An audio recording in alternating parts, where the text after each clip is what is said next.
Florida State's depth chart is a big surprise. Florida State has players that were recruited, but not recruited as scholarship players on the depth chart and more.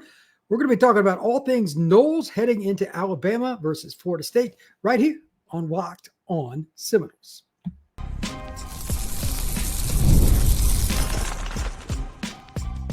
You are Locked On Seminoles, your daily podcast on the Florida State Seminoles. Part of the Locked On Podcast Network, your team every day. Welcome back into Locked On Seminoles on this Monday night. We're doing a live show here tonight. I'm your host, Brian Smith, longtime college football recruiting analyst and writer. Thank you for making Locked On Seminoles your first listen each and every day here on the Locked On Podcast Network. As I said, we are live. And for those of you listening tomorrow morning or any other time, we're going to do quite a few of these throughout the season to get a barometer of what's going on. Of course, the first depth chart being released, got to talk about that. All things Noles, offense and defense has surprises, but especially on the defensive side of the ball, we got some walk-ons. Props to Tony White. I'll get into that as the show goes on. If you've got comments, if you've got questions, jump in the chat. I don't care if it's just Florida State. It is officially Week 1 in college football, so I will get to all that. I'm going to have a few predictions about games. We'll see how that goes. But overall, we're going to talk about the depth chart for Florida State. I'm going to go from quarterback all the way through safety and just work my way through, giving my comments and thoughts. And again, I'm really happy with Coach White, but some of the Florida State faithful may not. I'll explain as we go through. First off, looking at the depth chart, and I can pull it up, I suppose, and kind of show it. Florida State, they have just kind of done what they said they were going to, but like to a degree that I didn't think they really would. And what I mean by that is the following. They talked about, especially Coach White, that they wanted guys that were accountable, the guys that were going to do things the right way, guys that were going to make it every practice, like every play with effort, all those things. That's how I can explain what's going on with the depth chart. Because as I pull this up, I remember going through it. I literally had to go through it 3 times, not twice, 3 times to completely believe what I saw. And for those of you that don't believe me, just look at it here on the screen and you tell me. I'm going to read this off too, but I'll start on the offensive side. It was a little goofy on the first one. Everybody knows Tommy's going to start at quarterback, Tommy Castellanos, but it says Brock Glenn or Kevin Sperry. Brock Glenn missed 2/3 of fall camp. I'm not sure how you make him over Kevin, if that's the way it ends up being, but that's interesting. Running back, they don't have one, they have 2 running back spots. What does that mean?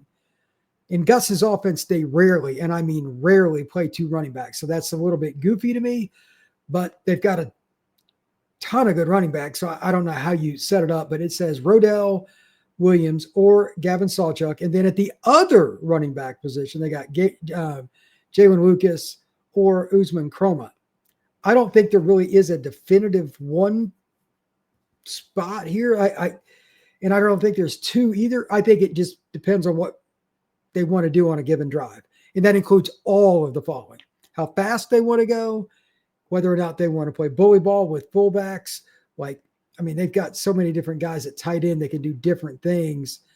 Landon Thomas is going to be in there. I'm sure Biscuit will play some, even though he's not listed on the depth chart there. Randy Pittman and H-back. Depends on what they want to go with. But I think they've got 4 or 5 backs that are pretty good. They should be in a good spot. Wide receiver, no surprise. Deuce Robinson. Gavin Blackwell was listed. He missed a lot of time. Or Elijah Moore. This is one disappointment. I'll go ahead and throw this out here. They really needed Elijah Moore to be the definitive number 2. That's very disappointing to me. Blackwell missed a lot of camp and Moore still didn't definitively beat him out. That bothers me. Squirrel White, and then it's either Mekhi Danzy or BJ Gibson. For those who don't know, Wayne McCoy is out right now. That really sucks, but he's not on the depth chart because he's out with injury. Boggs did get to start at wide receiver in the slot. Here's the ironic part. Chase Lofton, another freshman who's a tight end, technically, is the other receiver listed. He's just a big guy. He's 6'5", 220-ish. They're playing him as a receiver right now. I don't know how that's going to work, but he is a heck of an athlete. I'm curious about that one. Offensive line's not real shocking at the starting positions. It's Hansen, it's Leonard or Rizzi at left guard, it's Petitone at center, it's Adrian Medway or Rizzi at guard. So Rizzi's involved at either guard spot. Micah Pettis is the right tackle, no surprise. But the concern I have, and every media member has kind of mentioned this if you go around the internet, Adrian Medway is listed as the backup right tackle. That is not a good sign. He is a guard. Florida State's offensive tackle depth is still perilous, so we'll see. Defensively, James Williams is listed as a down player, meaning he's not going to be the stand-up jack, and I'll get to that in a second. James Williams at one spot with Jaden Jones, that's more the weak side end. Nose guards, Darrell Jackson with Daniel Lyons behind him. The big freshman is out along with Lane McCoy, so you don't have a true nose guard. Backup, Lyons is probably better as an end, but he's still a big guy. No KJ Sampson on the depth chart, very disappointing. Like, I can't put it into a number that how bad that is. He was an elite recruit, and he's not even on the depth chart, and you're thin on the D-line. How does that happen? But again, you're holding players accountable. Darrell Jackson, nose guard, Daniel Lyons, backup. Jason Jenkins is the power end. Deontay McCray or true freshman. How about this? Mandrell Desir at the other defense spot. Linebacker, this is where it just gets funky, and I don't understand any of this. I'm not going to claim that I do. Justin Cryer and Blake Nicholson at one of the two spots. They don't denote strong or weak. That's not very helpful, guys. Then Elijah Herring and AJ Cottrell, the walk-on, are at the other. Omar Graham and Stephon Thompson are at the jack. That's the rush position. Those are inside linebackers. Completely confused by that. I don't get that at all, but we'll see what happens there. I'll come back to it. Rawls gets a start at one corner. At the other spots, Jerry Wilson. That's no surprise. The backups were a little funky. Charles Wester or Quindarius Jones at one spot, and at the other, Shamaro, no, the true freshman. No Kai Bates was a little surprising. Ashwin Barker gets a start, according to this, with Shaheem Brown, the backup. Okay. Edwin Joseph or KJ Kirkland. I thought they were both going to start. So, like, all the things that I thought were going to happen on defense, hardly any of it did, other than Darrell Jackson. Like, hardly any of it. I thought Williams would be the stand-up. I thought Daniel Lyons would be an end.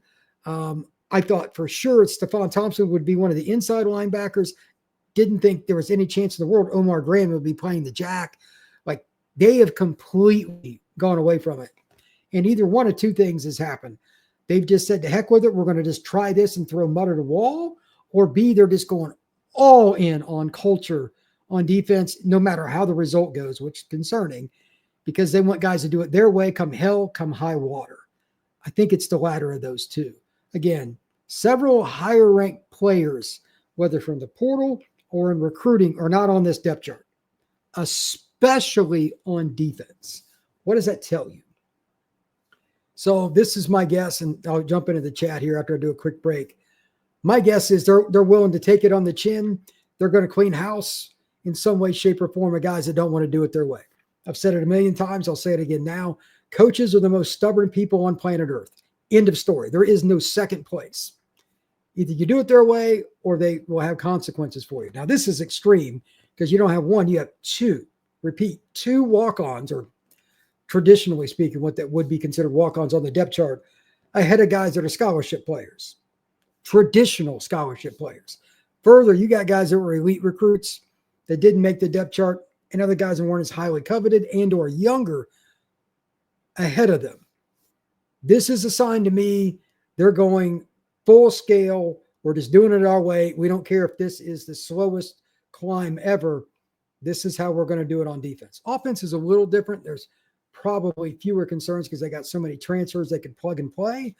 But defense, they really went with the youth movement, and they really went with a lot of different guys that, quite frankly, I didn't even know who they were. Like, I mean, AJ Cottrell, I've heard of it. I've seen his name on the depth chart before. I've never talked about him. And no offense, but who is Danny Hibbert? Like the rover position behind Earl Little? No idea. Shaheem Brown's not starting over Barker. Kirkland and Joseph at the same spot was a little surprising. There were so many different things that are goofy. But here's a stat before I go to break that I find good long-term. far as the backups go, true freshmen or redshirt freshmen or true sophomores, just guys in their first or second year in the program, there are 11 players on the depth chart on offense. 11. That's a lot. It's a youth movement on offense as backups with a ton of transfers starting, basically. On defense, it's a little bit different. There's only 3 guys in their first or second year. There's some transfers for sure, but they just got guys in a lot of unusual spots. I think they're really trying to build a culture. And if you don't want to be a part of that, if you don't want to be a part of the way they want to do it, you can hit the road. Tony White, if you guys remember it, if you don't know what I'm talking about here, go check it out a week or two ago. The press conference, he was visibly angry, about several players. He tried to hide it, did a terrible job, and everybody talked about it. Well, I'm talking about it again. This is the result of that. He's going to play the guys that do it the way he says to do it. I think it's going to cost him in this first game, and I'll talk about that as we get into the podcast here in a second. But I think long-term, this is the right move. This is something I plan to talk about next week after they played Alabama. I really did. Looks like I get to talk about it tonight and pretty much the rest of this week leading into the Alabama game. So let's take a break here, and when we come back, I'm going to talk culture. I'm going to talk about your questions and comments in the chat. That is next here on Locked On Seminoles. Today's show is brought to you by FanDuel. August 26th is officially FanDuel Futures Day, a brand new holiday for football fans who look for bold predictions and preseason hunches. For just 24 hours, FanDuel is giving you deals on NFL season predictions.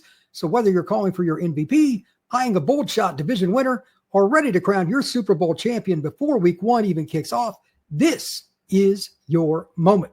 So take a flyer on the MVP race, maybe, or perhaps you've got somebody you really think is going to win it. For me, it's Joe Burrow. Maybe for you, it's Saquon Barkley. Whoever it is, FanDuel lets you make your decision. Visit the FanDuel app today and start planning your future bets now, because FanDuel Futures Day is one day and one day only. FanDuel, play your game. Thank you once again for making Locked On Seminoles your first listen each and every day here on the Locked On Podcast Network. Truly appreciate you stopping in to get all your latest Noles news. And today, like I said, we're breaking down the depth chart for the entirety of the podcast. I just gave my thoughts, like opening remarks.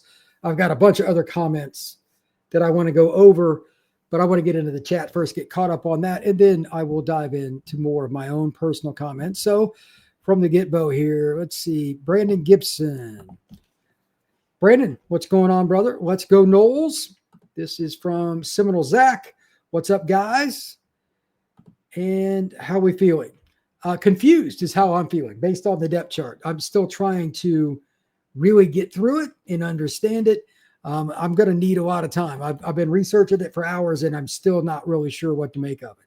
James Voss, I feel if we can keep it close, even though we probably won't win, that will help us the rest of the year. Yeah, that's a fair statement. James, I don't have any problem with that statement at all. Got to be competitive, brother. Got to be competitive. Blake Nagy, Noles stun everyone and upset Bama. Go Noles. You have a lot more faith than I do, especially after the release of this depth chart. Eric, Brian, how much patience is Mike Norvell going to get this season? I have to believe Mike has to get off for at least a decent start. I'm not sure what you mean by that. If you think there's a chance of him getting fired, barring them going 3-9 or something like that, brother, it's not happening. It's not happening. The contract is massive. It's not happening. So, yeah, it is what it is. Rock and roll. Danny Hebert. Yeah, brother, I don't know who the hell that is besides just seeing his name on the roster before. And I admit I don't follow it as close as some people in terms of depth. I wait to see the guys play, and he's been like special teams guy or whatever, but like playing on 1st and 10. For him to make it is a great story. And I'll talk about it. I hope he does great. But I got no information on him because like that's never been a guy that's come up in a press conference, never been really discussed on any of the – and I watch a ton of Florida State podcasts. I don't know anything about the guy. I kind of feel bad. I wish I did because it's a great story. Eric, I really hope Bama doesn't blow out Florida State. I'd imagine most people in this chat feel the same. Brandon Gibson, I think they just threw this together to give us something. In some ways, I could see that, especially at linebacker. Let me give you an example. They've openly admitted, incorrectly, based on everything else I know about some of these teams that run hybrid defenses, that the linebackers, it's play to play where they're lining up. I mean, it is massive shifts. There's a ton of verbiage. There's a ton of learning. There's a ton of adjusting to formations. Like you can be literally like in a normal behind the guards, behind the nose guard kind of thing position, and somebody shifts or whatever, then you got to go outside. Like everything is adjust to what you see. And some of these 3-man and 4-man fronts where they go back and forth, same players will be on the field. They'll be in a 4-man, then they'll be in a 3-man. They'll be in a 3-man again, but one of the guys walks up on the line of scrimmage.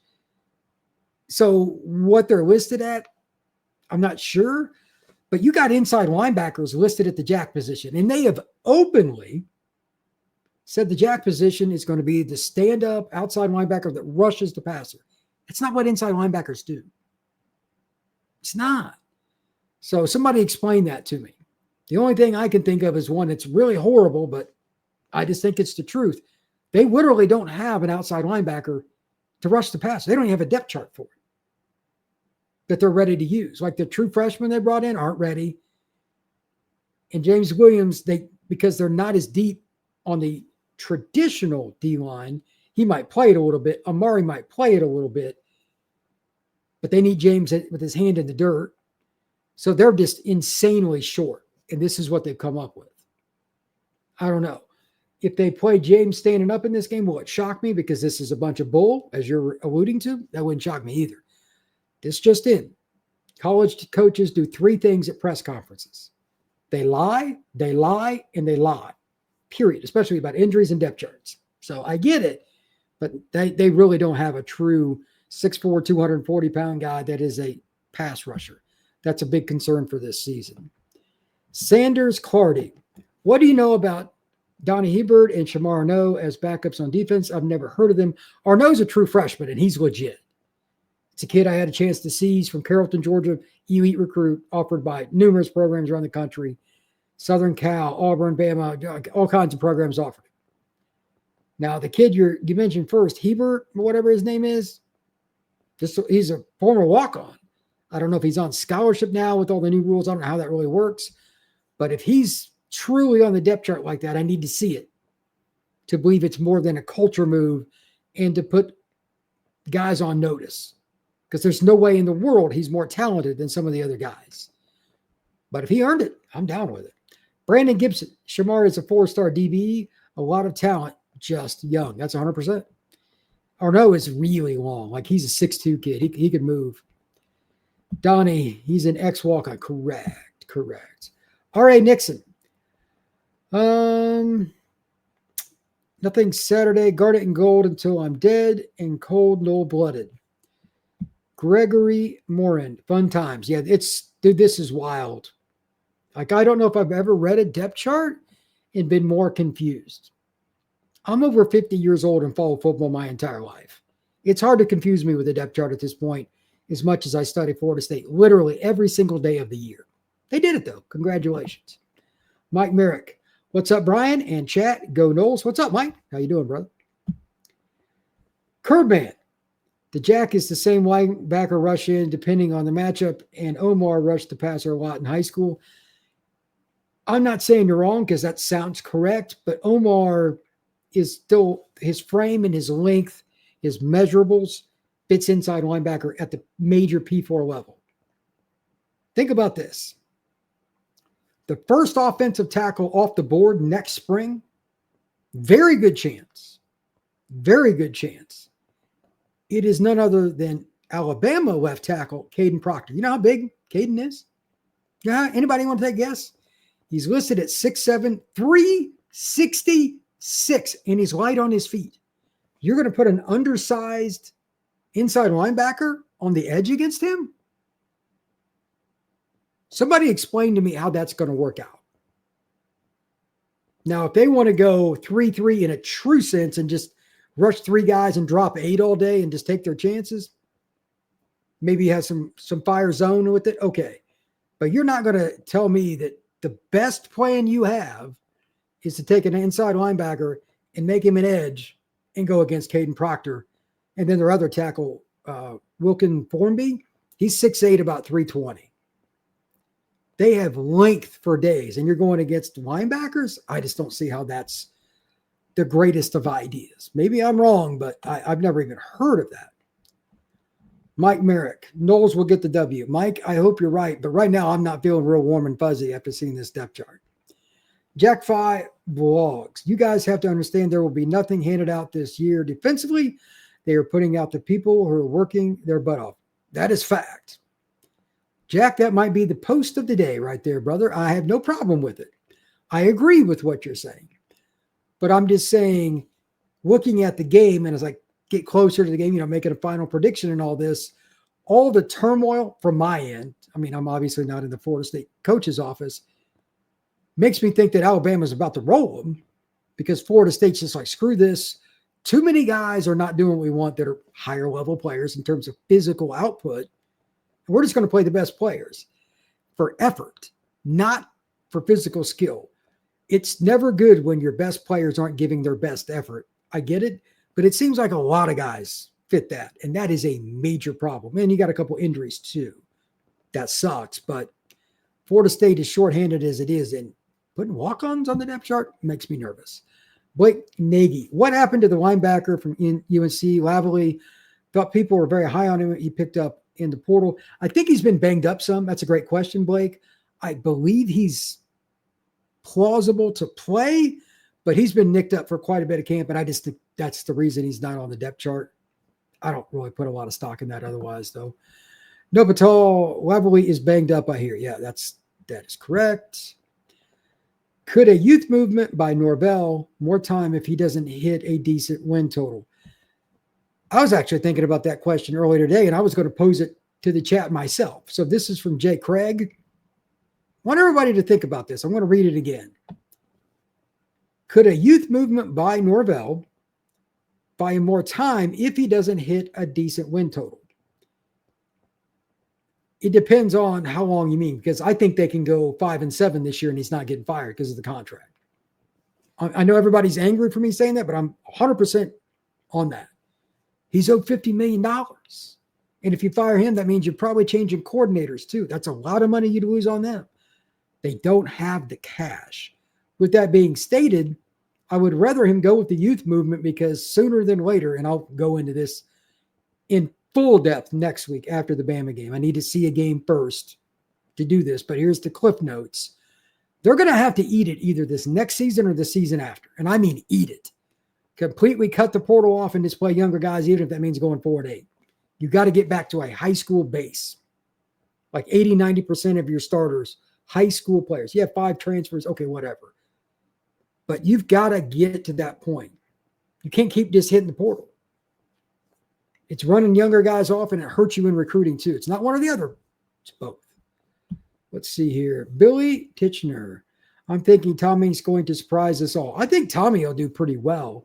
I'm just worried that players around Tommy, because they have so much newness, there'll just be some stupid errors here and there that will really cost him in close games. Hear me out. Florida State has something like 15 transfers that are going to start. Now, I know a few of them were holdovers, but still, that's a lot. And you have guys that just aren't familiar with the systems because the offense and the defense are new anyway. You combine that with a transfer quarterback. I mean, Florida State, in terms of the major Power 4, probably has the most newness of any program. Probably the most. I don't know if I've got the sheet with me on this. I've got a notepad here, but maybe I've got it around. I probably brought the wrong one in here, but I wrote down, I went and studied. Oh, here it is. I actually do have it. This is an example of what I mean.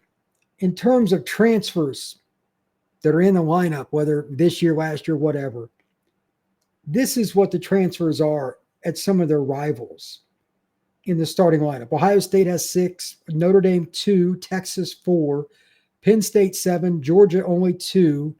Bama's got 12, but several of those guys had connections to DeBoer last year, like Jeremy Bernard, the receiver, and some others. Florida only has 5. Clemson has 1. most of those teams, except for maybe Florida, which is trying to do the culture change this year, going younger, those teams are winning big because they haven't needed to hit the portal. They've done the right things, played the game slow and steady, not getting greedy with the portal, and their culture is a million times better than what Florida State's, especially last year. FSU has to get back to that. So Tommy, I'm not worried about him. Seems like he's dialed in, but how many of those other guys are congruent with each other? It's a really difficult thing to do. Tim Peoples, 9-3 with a chance to win 10. Call me crazy. Tim, you're crazy. I think after today, I am definitely off the 9-win train. I thought there was an outside shot at that. I have backed off that very, very hard. R.A. Nixon, doesn't matter how good you can be if you're not doing what coach is telling you to do. 100%. Second best post of the day, maybe the best. Put it in contention.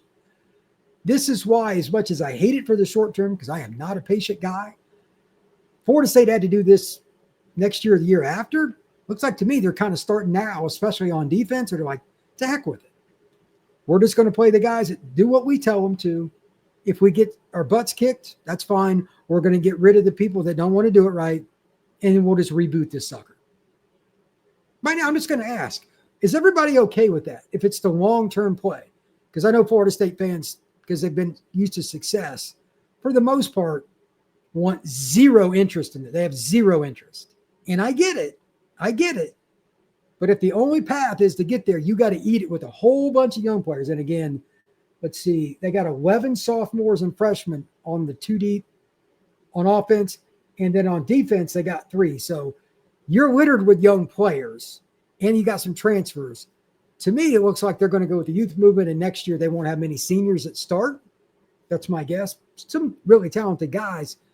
But are you okay with that? Because this year and next year could be very mediocre. But it's how you reset the roster, get rid of the portal problems, some of the off-the-field problems, the NIL problems, and start recruiting high school kids at a higher level. I personally like it. But I know short term, there's going to be some grumbling and some people throwing things and complaining in my chat. What says everybody here in this chat? Mike Merrick, at Tim Peoples, I got the Noles going 9-3. I do not, especially after what I just said. I hope Mike is right, but I don't think that he will be. James Vallis, do you think that a false roster just to throw Alabama off? There's always the chance of that. James, that is a valid question. Again, there are 3 things that coaches do at press conferences. They lie, and they lie. I don't trust them with injury news or depth charts. It's not a Mike Norvell thing. This is across college football.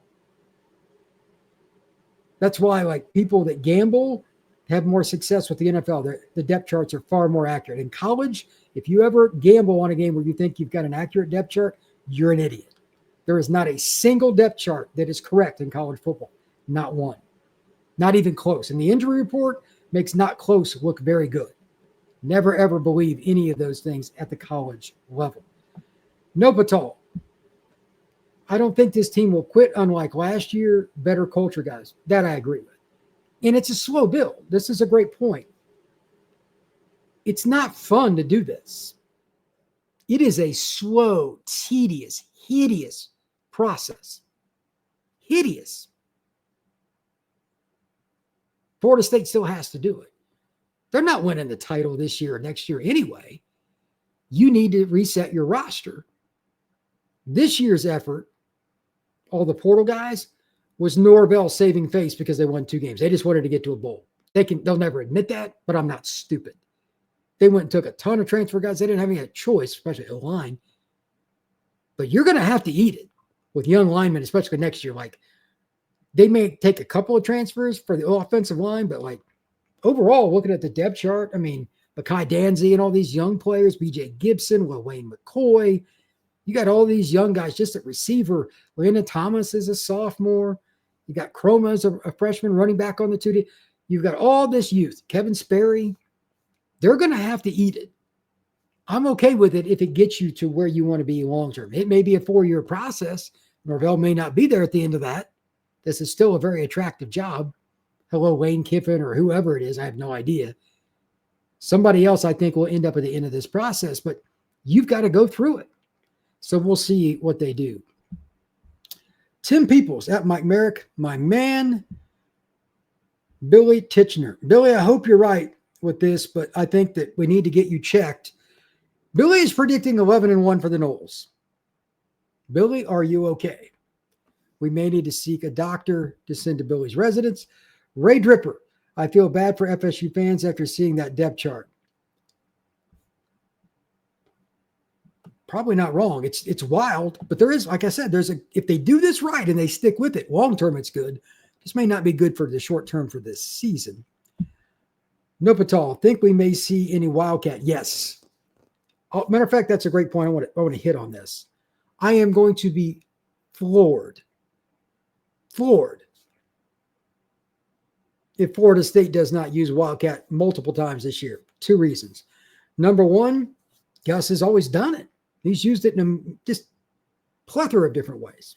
Quarterback, obviously, in his offense is like a running back anyway, especially Tommy. But he's used wide receivers. He's used H-backs. He has used guys that are running backs. Why not? And Florida State's got a really good line for run blocking anyway. They should be able to do it. Red zone would not surprise me. I don't know if they'll do it game one, but at some point this year, they'll definitely do it.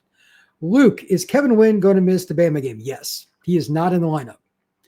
That is massive. And I think, just to be clear, Daniel Lyons is listed as Daryl Jackson's backup at nose. Okay. Would he be there if Kevin was ready to roll? Probably not. At worst, Kevin would have been listed.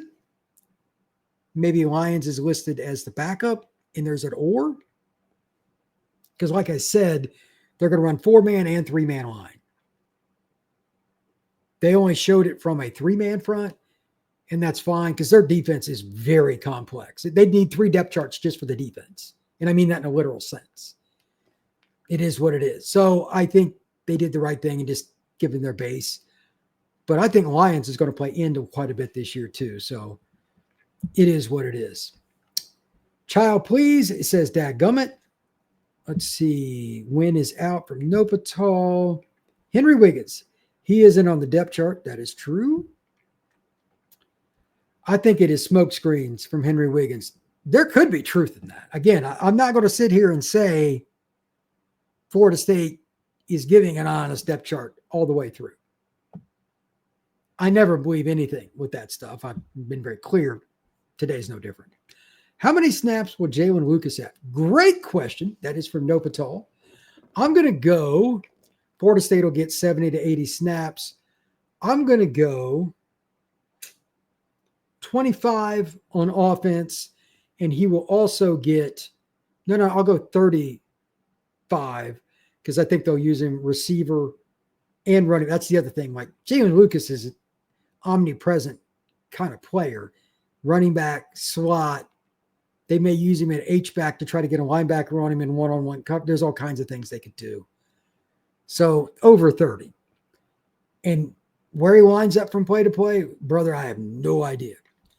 Henry Wiggins, 6'7". Wit 1. You do a great job, Brian. Really appreciate your insights. Go Noles. Hey, man, appreciate that. Thank you very much. I truly do. Nick Taylor. Is Landon Thomas hurt? I was hoping he would have a breakout year. Yes and no. He missed most of camp, but I believe the first practice he had back, at least to my knowledge, was the last scrimmage. They were probably holding him out precautionary as a guess, but his conditioning is not going to be where it's needed to be, especially playing in the North Florida Heat game 1 against Bama. Remember, it's mid-afternoon game. Kickoff's 3:45. Yeah. Good luck. So with that being stated, again, full disclosure, Landon Thomas, a very good player, but how many reps is he going to be able to take? I really don't know. Let's see here. Henry Wiggins, the depth chart is smoke screens. Thomas is banged up 2. That is from Nopatal. Let's see here. Wit 1, what did you think about Daryl Jackson's matchup? 6'6", 340 versus 6'2", 295. The guy for Bama, I don't know what his actual size is. Their center. But from what I'm told, he's a possible NFL player. The center at Bama is their second or third best lineman, though. That's how crazy it is. Their left tackle might be the best lineman in college football. So I think that's one of the reasons they really could have used another veteran body at nose guard that's ready to roll. That way you can move Darrell around. Caden Proctor isn't going to lose many battles this year, even against upper echelon players. Jason Jenkins and Williams, they're good, but are they ready for Proctor, especially if they don't get a lot of rest? Because their backups, I don't think, are ready at all. That's something to watch. Let's see if Florida State can contain the edges beyond the first half. That is probably my biggest concern going into this game now. Slick Travelers. Who would you play at the Jack if it was your call? Well, to be honest, it would be James Williams, but because of the injury situation, they're kind of screwed. They don't have a true Jack. That 6'4", ultra long, ultra thin, long-bodied guy. They don't have it. James is kind of grown out of that. He's over 260. So he's probably better off at the true defensive end spot, but it is what it is. They don't have one. Amari Williams would be the one guy on the roster that fits it, but they're trying to play in both ways because they're thin, which is crazy, but hats off to Amari for doing it. Besides him, at Williams, I thought that the other Williams it'd be those two, and neither one being listed there. Like, I don't know what they're going to do with Amari besides third downs. I don't think he's ready for first down and 10 against Bama. He's not strong enough yet. Remember, he enrolled a year early. So he should be a true freshman 18-year-old. That's not – against Caden Proctor, that's like taking candy from a baby. It's going to be second down and 2 all day if they just run outside zone. So Florida State is probably just going with older, stronger players, even though the pass rush may not be dominant. And maybe I'm wrong there, but I just don't think they have any, which is – mind-numbingly shocking, because when I was coming up, the deepest team in the country at DN was Florida State. The only team you could compare it to consistently was Miami and Florida. Right behind that, the big three were the three.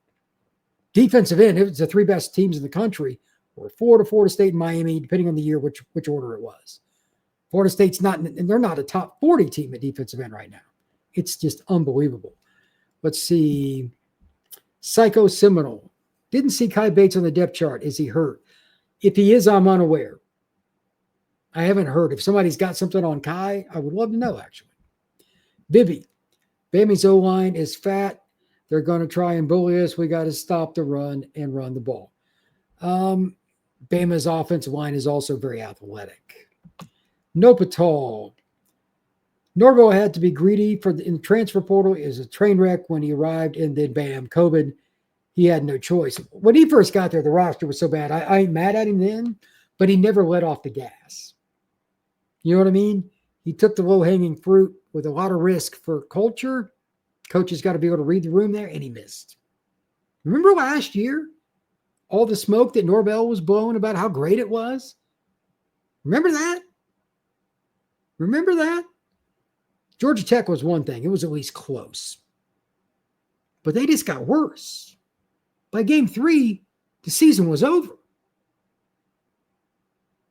If it wasn't for Cal screwing up, Florida State would not have beaten an FBS team. So I don't really buy anything he says, period. And this is why you got to get out of the portal. You got to get out of the portal. Luke, what position group do you think has to dominate the game the most to keep it close versus Bama? Great question. You could approach this from a couple of different standpoints. First off, it's quarterback, because it's always quarterback. I'll just get this out of the way, then I'll go to the real answer. He's just got to be in the right checks. When it's a pass play, don't get too excited if they're in the wrong defense for you to throw it. Check to a run, little things like that. So now that I got that out of the way. O-line and D-line. They need to be able to grind it out because their depth sucks compared to Bama's. It's not even close. They got to make this game shorter. They've got to find a way to run the ball, whether they're in hyperspeed or whatever. Clock run, clock run, clock run. The more plays there are in this game, the more likely Alabama wins with a bigger score. They got more talent. So you've got to be able to win in the trenches and keep their offense on the field, or on the sideline. If Florida State does that, they can make it go their way. Because remember, first games, special teams errors, a key penalty on a touchdown, Bama scores, whatever. It could be 17-14 at halftime and Bama's completely outplaying them. But football is like that. Play calling, keeping the ball in bounds, keeping the clock running, that would be the way I see it. Let's see here. We got Mike Merritt. Brian, I just want to see the Noles be awesome. Hey, I'm not arguing, but everybody here knows this. I am a realist. The way I see this depth chart, it hasn't changed my opinion on the final score. It has drastically changed my opinion on the final score, if you know what I mean. Makes me very nervous. But like I said as well, I also think it's the right move for the long-term effects of the program. I just didn't think I was going to be talking about it before the Bama game. So we'll see. James Voss, I'm okay with the long term because we do not have no other choice if the future is to be bright. Another tremendous post. Golf clap. Golf clap. Absolutely. Would you rather be 7-5 to 9-3 forever and use the portal all the time? Or would you rather be 5-7, 6-6 for a couple of years, let all the young players play a ton, and then you win with junior seniors and fifth-year seniors that you recruited, like Bobby Bowden did? I know what I'm voting for. It is what it is. Doesn't mean you can't take some portal guys, but it's got to be mitigated significantly. Corey Hall. I'm with the play of getting Norvell out of here. They will find the money if he doesn't win. If they do, great. But right now, I just don't know who that booster would be. I hope I'm wrong. Jay Craig. Youth movement only works to reset with a new head coach. Norvell has proved year after year he can't consistently recruit top high school talent. You're not wrong, but just meet me halfway here. If you take in good players that are program guys, kind of like old school Nebraska, Iowa, whatever, that are willing to redshirt and put in the time, the sweat, the tears, the blood for Florida State University, when the new coach does come in, you're still going to be in a better spot. Just to be clear, just because Norvell starts the process does not mean he's the one that finishes it. Matter of fact, I'll be surprised if he does. Rod Nix, the youth movement must begin sooner. Next year's schedule is a monster. You know what? I really haven't looked. I probably should. I really haven't jumped on that train, but off the top of my head, you got Miami on the road. I believe Notre Dame comes to town. You got Clemson at home. You got Florida at home. Those are four prime programs right out of the gate. I don't know what ACC games they have, but that's a tough start for 4 games. You'll probably be underdogs in all 4 of those. Let's see. Luke. Do you think 7-5 is stoic? I mean, stoic to me is just kind of blase. I don't know if they're going to finish 7-5 because the schedule isn't easy this year at the top of the end of the board. And they're a couple injuries away on the offensive line from being in purgatory again. Could they go 5-7 this year if they have bad luck with injuries? Absolutely. Like I picked 8-4 under premium optimized conditions because I play the law to averages. I'm like, the last 2 years, let's be honest, Florida State got hosed on the injury front. They just could not stay healthy, especially offensive line. It was insane. I just figured they're due this year. But if you go by fall camp, that's not been the case. Again, all these guys constantly in and out of the lineup. It's insane. I don't know what it is, but Florida State has just been snake bitten as a program. Luke, do you think 7-5 is still a good prediction after today? Ask me at the end of the week. I need to get more details before I can even answer that for myself, let alone publicly. Like I need to find out specifically why are walk-ons on the depth chart? Is this a mutiny by the coaches or is this a complete smokescreen? I need to talk to some people. I'm not sure I'm going to get a full answer on it. There could be a mix of a couple of those things and something else. But right now, I do not feel good about Florida State hitting the over. And by the way, FanDuel was over 7.5. And I'd originally picked 8-4. After today, I'm not picking 8-4. 7-5 is as high as I'm going. Walk-ons on your depth chart is not a good sign. Guys playing positions they're not normally assigned to play, not a good sign, like the jack position. This is a weird depth chart, and I am confused by it. James Voss, 6-6, 6-6, 7-5. would be my guess as well. Curbman. I think staying healthy early is key to allow the two deep to get valuable reps. Very true. We have Bama, then Texas A&M, not Texas A&M, it's East Texas A&M, followed by a bye weekend, then Kent State and Virginia. I think our backup should get good. Here's one other thing I want to add to what Curbman is saying. I'm not saying I got all the details on this, but according to Bud Elliott, who covers everybody college football, and he's a big gambler, so he follows all the injury scene. Virginia, not one, but both their tackles, both, and 3 of their DBs are banged up. Brother, that is death knell for any program. But Virginia, that was a game I had circled as like, this is a little iffy. Friday night game on the road against a team you can, like it or not, you're not going to get Florida State's players up for that game. You're not. It's Virginia. They don't care. That's a trap game. But if they got that many guys out, that should be a dub. If it's not, yours truly will be here on a live show going ape. You cannot lose to Virginia. End of story. Curbman. Reps in that span, letting starters stay healthy, leading up to the Miami game, should be a 3-1 with momentum. I'm not against that. It's very possible. Miami has to come up here to Doak. It is important for those games, those directional games, that you get a lot of your younger guys reps and just transfers and everything else. Bibby. Gang stop the run. Noles win 24-13. If they hold Bama to 13, Bibby, you deserve a beer. One of your buddies should buy you a beer. Rod Nix. Thanks, Brian, for making the point about CMN being at the helm for at least 2 more years, barring another catastrophic collapse. The clean house would top $70 million. It's just not feasible. Think about how unlucky Florida State was. I mean, just literally unlucky. He goes 13-0. Every coach pretty much in the country does that. They're getting an extension. They are.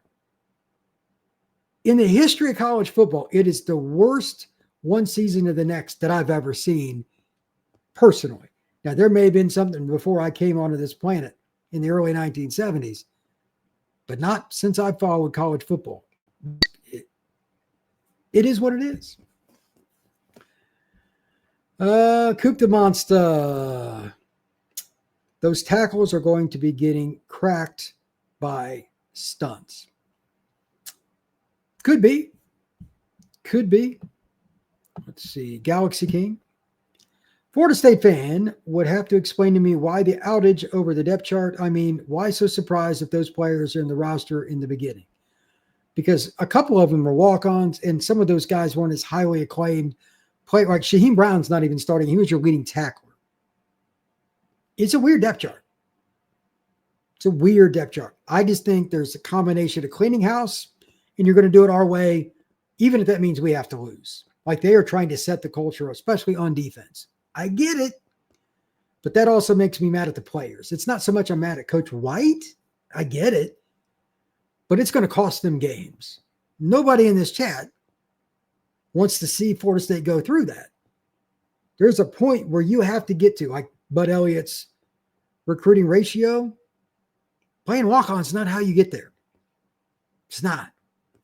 So that is not a good sign. B Reader, calm down, boys. There's no tipping their hat. The best players will play. Tony and Gus know what they're doing. Bama's not winning in tally. I'd like to have what you're drinking tonight. Tim Peoples, let's be honest. You're in a bad conference with better coaches. There's no way you're going 7-5. Town alone can get you to 7, not factoring in coaching. Are you sure about that? They put walk-ons on the depth chart. Now, I understand that you have positivity, and I appreciate it. Virginia's got players on the depth chart that aren't walk-ons. You know what I mean? Like everybody does. It's Florida State's the one that's got the weirdest depth chart in college football. Galaxy King. I mean, Twitter is going crazy like it's players listed and no one has a clue who they are. Am I missing something? I didn't know who these guys were. I'd seen their names, but I knew they were walk-ons. It's a little different. But like some of these guys, we don't know what's going on. And they didn't talk about them at all in fall camp. At all. If there had been some warning, hey, so-and-so at strong or whatever position is making a move from a walk-on that's earned it. If they just would have said that, would have eased it a little bit. They did not. Luke, if Jerry can take Ryan Williams out of the game and Darrell and James Williams are living in the backfield, do you think that could help lead to an upset? Sure, but I'm going to say this again. I made some Florida State fans mad a while back. I might do it again. Nobody is covering Ryan Williams for an entire game one-on-one, and it goes well. Nobody. Leonard Moore is probably the guy I would give the task to above anybody else. He's the corner at Notre Dame, and I don't think he could. He's only going to be a sophomore, but I think he's the best corner in college football. I don't think he could cover Ryan. Jerry's really good. I don't think he's good as Leonard is. He's not going to do that. You got to mix coverages constantly. And that's Florida State's scheme now anyway, to try to get Alabama to turn the ball over. Quarterback might make the right read, but maybe Ryan Williams doesn't, or Jeremy Bernard. That's what zone is about. You're trying to take advantage of stupidity by the other team. And it could work. You're not playing man defense against Bama all day with Florida State secondary and seeing that go well. You got to mix and match. If you don't, you'll get smoked. John Doan, I think the defense, they're throwing names out. If they rotate as much as they will, it won't matter who starts. There's truth in that. They might rotate a ton. John, you're not necessarily wrong there, brother. But at the same time, I think Florida State, just like anybody else, they got to send a message their own way. If the coaches think it's the best to do it like this, again, long-term, I'm cool. But the post-game show on Saturday, I may not be the friendliest guy on the block. Let's just see how that goes. Mr. Reader, these are the same players we've been talking about for 6 months outside of 2 walk-ons, and they've been in the program for 2 years also. If they earned it, then so be it. That part, you're right, but it's some of the guys that didn't make the depth chart that are scholarship players making people scratch their heads. Like KJ Sampson. He was an elite defensive tackle recruit. Everybody wanted it. It's not even on the depth chart. That's just one example. Shaheem Brown was the leading tackle last year. It's not a starter. It's on the depth chart. Walk-ons ahead of guys. Kai Bates is not on the depth chart. Lots of weirdness to me. So we'll see how that goes. Parabellum. If we get blown out, Norvell would be gone sooner than later. Derek, still confident in beating Miami. I'm not confident. I just think they will beat Miami or Florida based on circumstances. I said that before the year that they would lose one of Virginia, Virginia Tech, Pittsburgh. One of those games that they have more talent, they'll lay an egg, but they'll either beat Miami or Florida. I think Florida State right now is impossible to predict game to game. I think they're really, really bad in that regard. Let's see. Good evening from Level Up Sports 10. Let's see. Malzahn will probably replace Norvell. I kind of hope it's Tony White. That's from Vashon. I think Tony White's going to be a head coach somewhere. Vashon, that's a good point. If he ends up at Florida State, I wouldn't hate it. They need new blood in some way. Bama on the road. Trotsky, what about it? If you think they're going to win, that's not a shocking pick. Level Up. What's your thoughts on the very optimistic but very versatile and upgrade from last year's secondary? I think Jerry will be good. They got more depth by a mile. Barker's a guy they like. He kind of does the right things. They talked about that at today's press conference. Norvell did. The other corner spot, I mean, they got multiple guys that can play. We'll see. I'm curious to see with Kai Bates and some of these other guys that they're really not going to play at all just because they weren't on the depth chart doesn't mean that necessarily. But like I'm looking at it now, Jabril Rawls is a guy I knew from high school, and he's got Lester behind him. That's a pretty good one too in terms of length and athleticism. We'll see. They're fairly unproven. Earl Little, no shocker. I think the starters by and large are pretty good. I just need to see it and how it works with the new defense, really. That's probably the biggest deal. Derek, how many wins now? 6 or 7 is what I would think. I don't think it's going to drastically change, but I'm not as confident as I was. No Patal. From what I've seen, Tony White doesn't blitz much, fake blitzes often. Do you think that changes versus Bama? That's a great question. I don't know. Bama is a really big pain because they got so much speed outside the numbers. that you're playing with fire. My guess is early on they won't blitz much. And if Bama just averages 6 yards a run, they're going to be forced into it. And then if the quarterback's on, you just get smoked. It is what it is. Early on, I don't think so. Level Up says he's got Florida State going 9-3. Galaxy King, did the spread go up after the depth chart release? It was 13.5. Wouldn't be surprised if it does. I think a lot of people will start putting heavy money on Bama. If Norvell is fired after this year, Lane would have to be the first call. I don't know if it's first, but he'd be pretty high on the board. Let's see here. Blake Paparazzi. Boggs and Sandman are really that good. You will see Cocoa High School has true dogs. You ain't got to lie to me about that. And to that point, I want to go over a few more thoughts while I got a chance. For those that missed it, Omar Graham and Stephon Thompson at the jack position. The outside rusher, they're inside linebackers normally. That's wild to me. Are they playing multiple spots? How are they doing that? I'm curious. AJ Cottrell at linebacker. Who is that? Safety, Donnie Hebert. I don't know anything about him either, really, except for just reading his name on the roster before. Let's see here. Charles Lester, backup at corner. He didn't get a lot of discussion during fall camp, but he is a very highly acclaimed recruit. So is Shamar Arnaud. He's a true freshman. D-line depth. I think it's a major concern. Not a concern, a major concern.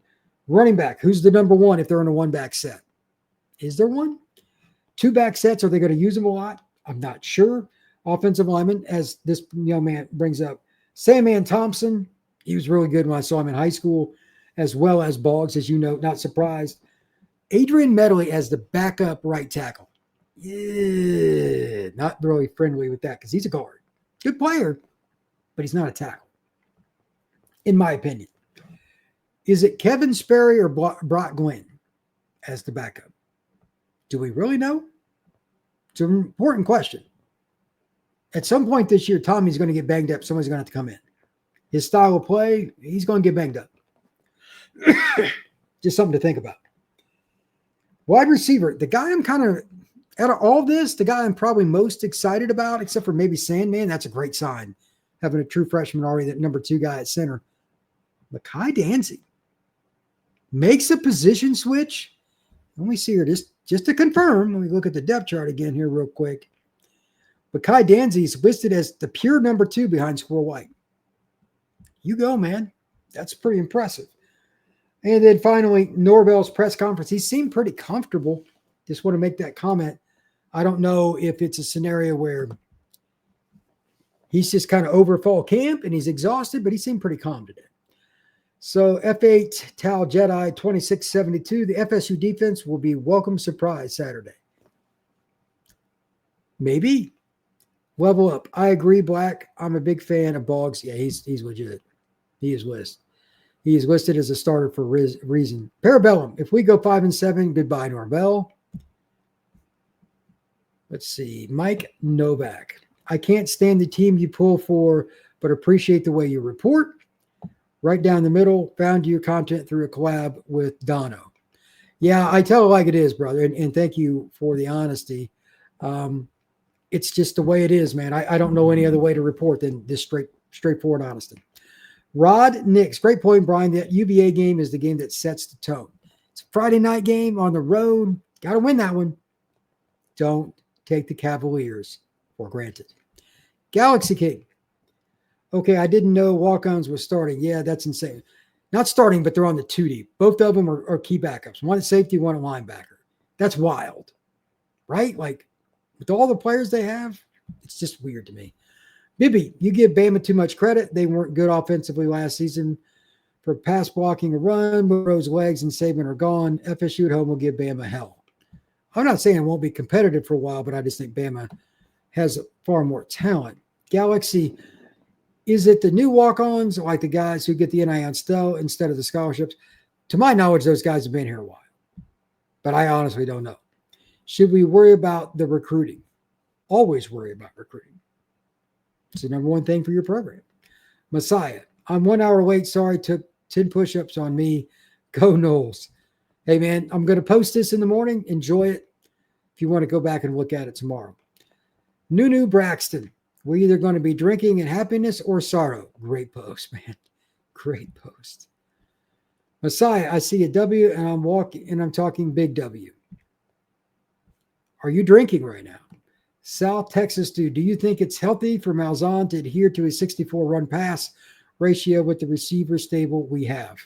Yeah. Florida State's inexperienced at receiver. You got to run the clock. I have no problem with that. Brian Ransom, Florida State doesn't have the depth right now. 100%. 100%. That is a fact. B Mark 2. How did you grade LSU Florida State the last time we played LSU? Nobody gave FSU a chance because of LSU's 5-star players, and we beat them. We will beat Bama too. I had that being a close game. I can't remember if I picked FSU or LSU, but I thought it'd be a one-score game. I never bought that LSU was way better than Florida State. But whatever. Wit 1. How has Bama's defense performed against mobile quarterbacks in the past? Well, it's a mixed bag. I mean, if you look at LSU, they tore him up a couple of years ago, but that guy won the Heisman. Trying to think of another good example. Nico gave him some fits at times. What else? I mean, Auburn gave him a little bit of fits the last couple of years, but nothing crazy. But there hasn't been as many mobile quarterbacks in the SEC lately that were really good. The guy at South Carolina should have beat him, and that's when he started to come on. But I don't think Tommy throws it as well as some of those guys. Ransom, that was against a 3-4 Saban defense. Yeah, that's a little different too. Kevin Sperry's the backup and next year's starter. Rod Nix. I hope you're right. I hope you are right. Scouts USA Network, Chroma will be RB1 by Sunday. Wouldn't be surprised. He's really good. Pixie Camper R6, what's happening with Landon?